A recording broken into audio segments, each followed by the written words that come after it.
All right, Pickle. Hit the air siren time for Monday Morning Fallout.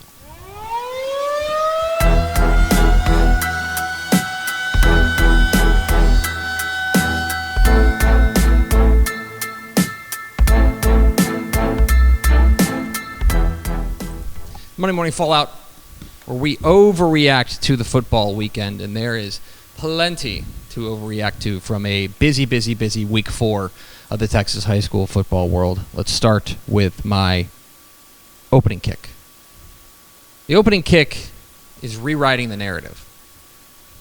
There were a number of storylines that we were tracking heading into week 4 of the 2024 Texas high school football season. Mm-hmm.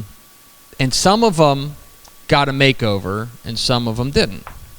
For example, the game of the week, in our opinion, was A&M Consolidated in College Station. And big game, massive crowd down there in the Brazos Valley.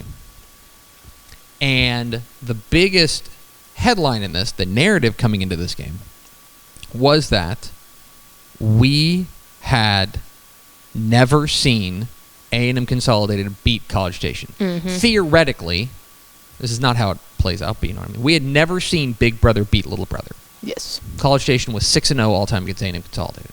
And the question was, can Console finally do it? And one of the things that we were tracking in that game was, honestly, could Consolidated get the breaks? Because it felt like all the breaks had always gone College Station's way.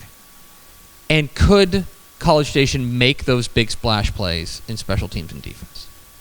And sure enough, the pendulum finally swung the other way, and A&M Consolidated got a big win over their crosstown rival. Kind of rewriting the narrative in ways, things that happen.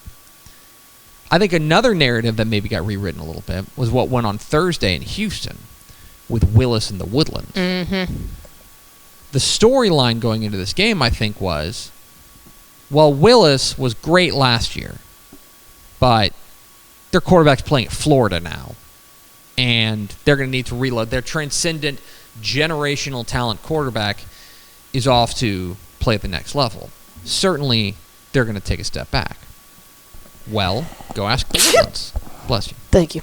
Go ask the Woodlands whether or not Willis is taking a step back. A resounding and impressive victory from Willis on a last-second field goal, especially on the offensive side. I thought this was a terrific game from Jack Emerson and the offense. It was a really impressive victory. He had over 450 yards of passing. That's Pretty good. Insane. Pretty good. But then there were other narratives that maybe didn't get rewritten. One narrative we thought might get rewritten was Austin versus San Antonio. With Austin Westlake taking on Cibolo Steel, traveling up to Schertz to take on Cibolo Steel. And this is a limping Cibolo Steel team, right? A limping Westlake team coming off of getting beaten at home by a Tascasio. This is a vulnerable Westlake team up against a juggernaut San Antonio team in Cibolo Steel, a team with plenty of firepower, a team with weapons out the wazoo. And sure enough, about 5 minutes in, we thought we know how this thing was going to go. We thought Cibolo Steel up 10-0, let's run away with this bad boy. And the question then was going to be, what's wrong with Westlake? That's why they played 48 minutes, though. And Westlake comes back and wins pretty emphatically over Cibolo Steel, I think cementing that narrative of Austin's dominance over San Antonio. So it's a big weekend of rewriting stories, or maybe writing the next chapter in a lot of these narratives. Game of the week, maybe a game you weren't paying attention to, but it's the game of the week. Austin Eastside 44, Schertz John Paul II, nothing. There's a reason this is the game of the week. This is the game of the week because for Austin Eastside, this snapped their 51-game losing streak. It was the longest active losing streak in Texas high school football. It was tied for the 6th longest losing streak in Texas high school football history. Their first win since October 27, 2017. Congratulations to Luis Becerra and the entire Eastside community. The Panthers in the win column. A big win. That's certainly got to be our game of the week. Now it's time for Tepper's Play of the Week. And we love a big man touchdown. We're known out here for loving a big man Shout touchdown. out Vacapuna Fichetti. And I want to take you to Godly America, where offensive lineman Keegan Bohannon got to live the dream. Here is my play of the week.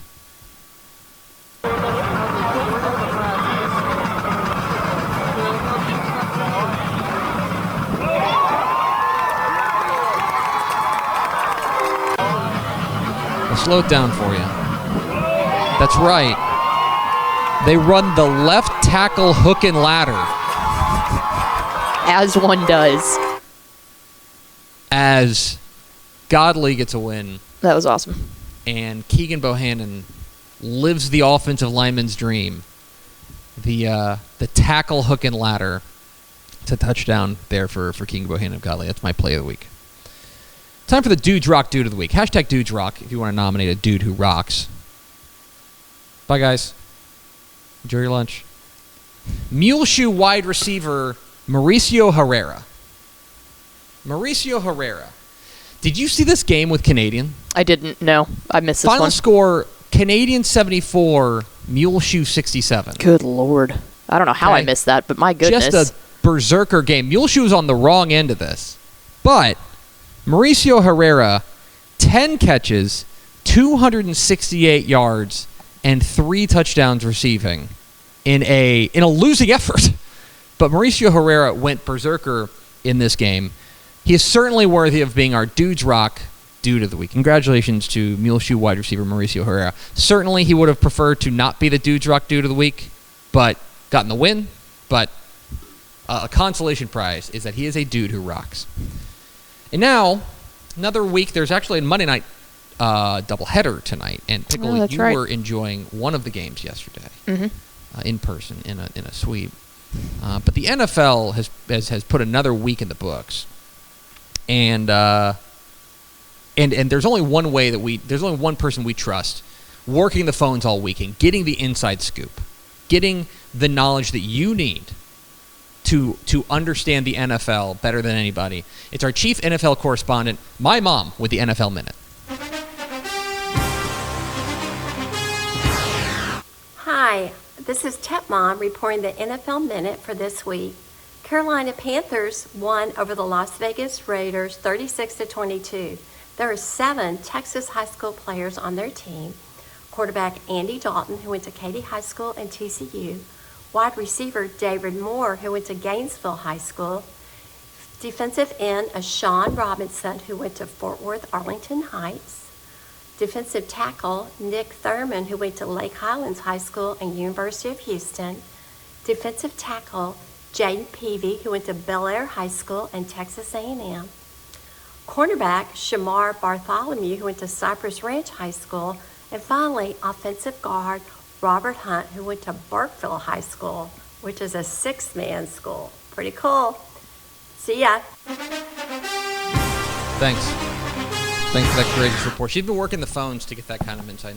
That was a lot. It was a lot of good information. That's a loaded. Like, Peter King retired. He doesn't do the Monday morning card at quarterback anymore. It really does feel like our chief NFL correspondent, my mom, is the next in line for that. I agree. We appreciate her. Stock up. Stonks. Corpus Christi Carroll. Did you see what happened? How about this? This I did see what happened. Thursday night, Corpus Christi Carroll takes down Corpus Christi Cal Allen. That is an 0-3 over 3-0. Okay? That is Carroll's first ever win over Cal Allen. And for anybody who's been down there to Corpus, anytime a team from Corpus beats Cal Allen, it's big news. You add in the fact that I think when you take a look at Carroll, yes, they are 1-3 right now, but I think they've played a very tough schedule, and they have been within a whisker in a number of games. This is a team that I wonder if this is the breakthrough, and if you want to buy some stock in Cal Netherlands Ball Club, I think the Tigers are worthy of a small investment in your part. So, stock up on Corpus Christi Carroll. Stock down. Stonks. What's going on with Brownwood? Dude, I don't know. That was a bad loss, though. Okay. So Brownwood, who started the year, by the way, state ranked. I want to say like number 7 in our rankings before 81. They are now 1-3, or rather, they're 1-2. Okay, they're 1-2. They had their season opening game against Abilene Wiley canceled due to weather. They beat Wall, a 3A team, in the opener. But in their last 2 weeks, they have lost to Glenrose and Waco La Vega by a combined score of 87-16. It was bad. And by the way, China Spring this week, you got unbeaten Lampasas in district, and oh yeah, Stephenville. Let me tell you, Lampasas looked good last week. They did. They looked very good against Wimberley. I was very impressed with Lampasas. That quarterback. Reed Jerome is fun. Yeah. He's or fun. Jerome Reed. Do I have that backwards? No, Reed Jerome. Reed Jerome, You're right. He's yeah. got 2 first names, but Yes. Reed Jerome rocks. But Brownwood, I'm a little worried. A little worried about what's going on with the Lions. And now it's time to hand out one more award. It is the Matt Stepp, he got that dog in him Player of the Week. And now, the Matt Stepp. He got that dog in him. Player of the Week. What's up, y'all? Matt Stepp with Dave Campbell's Texas Football. Live in Missouri City at Dave's Hot Chicken, getting a little post-game meal. But I got something even hotter than the chicken here. It's the Week 4 Matt Stepp, He Got That Dog in Him Award. And the winner of the Matt Stepp Week 4 He Got That Dog in Him Award is none other than Hampshire Finette quarterback Ty Bryson.